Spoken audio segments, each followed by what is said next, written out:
Hello ladies and gentlemen, my name is Chris Stollings. You may or may not know me here on YouTube as MarauderX. Either way, I'm your host for Operation Recap, where I take some of the stories from Rainfall.com and I throw them here on YouTube. This recap is going to have a little bit different format because, you know, I like to switch things up a bit. So I'm still going to have the stories that I talk about, but I'm going to have links to every story that we did on Rainfall this entire week. So, that way you can see exactly what we did throughout this week between the last recap and this recap. I'm still only going to talk about a handful of stories, you know, in depth, and give my journalistic integrity a run for its money, because it doesn't exist. Anyway, let's get on with the stories for this week. First up, there's some more details about Pure Solar. I'm going to keep talking about this game, so deal with it. I love this game. It's a fantastic game. Very excited that it was a successful Kickstarter project and that it is coming out to a multitude of platforms now. We've got PS3, PS4, Wii U, Xbox One, PC, Dreamcast. That's the one I'm big about. They have confirmed that there are going to be some unique features to the Wii U version because of its secondary gamepad. So if you have a Wii U, this is a big thing for it. I mean, no one is up playing this game, especially Nintendo really needs to be up playing this game. A game that, you know, has some Wii U specific features that may or may not entice people. Why are they not drumming this up more? They really should be. There's also been a hint of a possible 3DS version. I kind of hope that's the case. I would love to see this successful on as many consoles as possible, because if it's successful, then they will do more. And I would love to see a company that puts this much dedication into their projects succeed, because they really deserve it. After I never got to play the Mega Drive Genesis version. I really regret that because just the cost. But I've watched every video that they've put out. I was a huge backer for it, obviously. You've seen in previous videos. So I really hope this continues on. So check that out. Speaking of releases, Final Fantasy 15 may see a PC release. This is also big news. This would not be the first time a Square Enix title has made it onto a PC, especially recently. But this would be the first time that a possible simultaneous release. That's a big deal. Back in the day, Final Fantasy VII was ported to PC. Not well. Had some issues, but it was very early days of that sort of thing, taking a console game and putting it on PC. Very few people cared. That was a very split market back then. You were either a PC gamer or you were a console gamer, and that attitude still exists, but it was much more of a wider divide then. And then you had Final Fantasy VIII on PC. You didn't have Final Fantasy IX or X or any of the others. But then recently, Final Fantasy VII and VIII have both come out on Steam, and they have been selling very well, which shows Square that that is a viable market.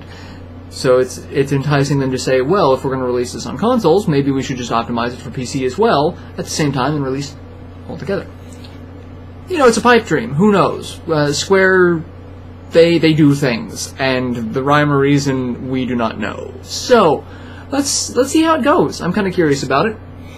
Other games available. Strider is now available on everything.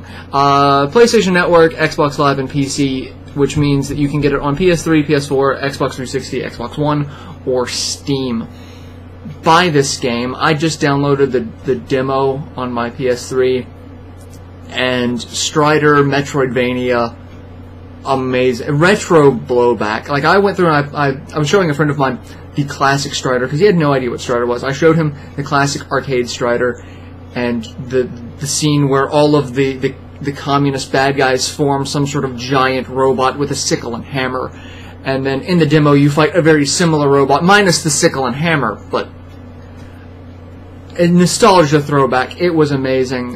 Double Helix really outdid themselves with this. Go check that out. Please, please do. I'm really expecting one of the Rainfall staffers to do a full-on review of it in the near future because of just how good it is. And if they don't, I might. So I'm going to give someone else the chance to claim it first. So check that out. Next up, Sega doing more stuff. This one actually is good news, though. Sega is splitting the Atlas Corporation. Now, you might think that this sounds bad, because, you know, hey, Sega doing something with Atlas, not good. But what they're actually doing is they're splitting Atlas and Index, which they acquired both. And when Index bought Atlas, they became one company, and now they're splitting them back into two companies.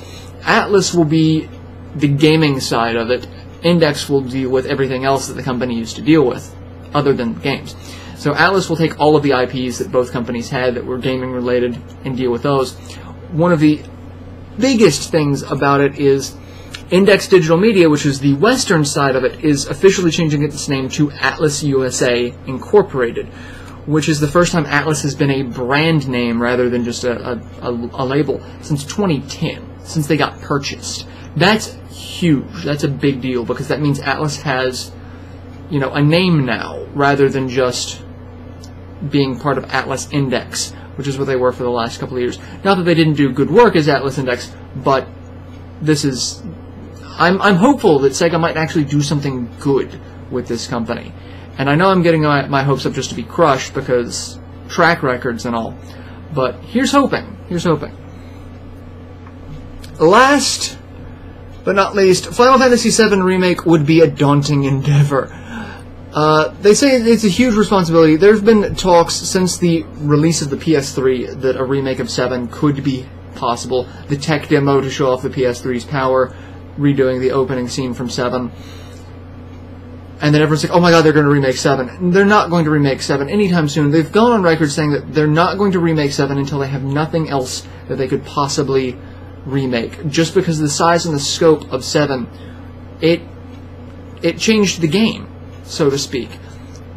Final Fantasy VII, its marketing campaign alone was teetering on, this is more cinematic than anything else. This is an experience, not just a game.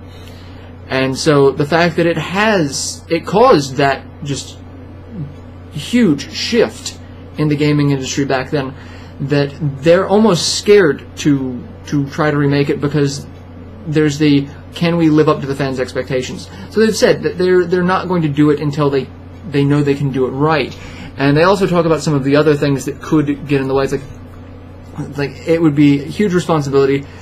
There would have to be so many things that would have to come together, but they're not ruling it out. They're saying it is still kind of possible, and the staff wants to do it. They would enjoy doing it, but they just acknowledge how massive of a project it would be.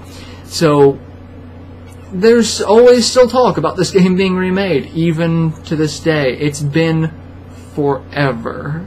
I kind of hope they do, just, to see it, to say that it happened, but I can understand if they never would, because it has a mark on the gaming history, and you don't want to try to sully that mark by just making a cash grab HD remake.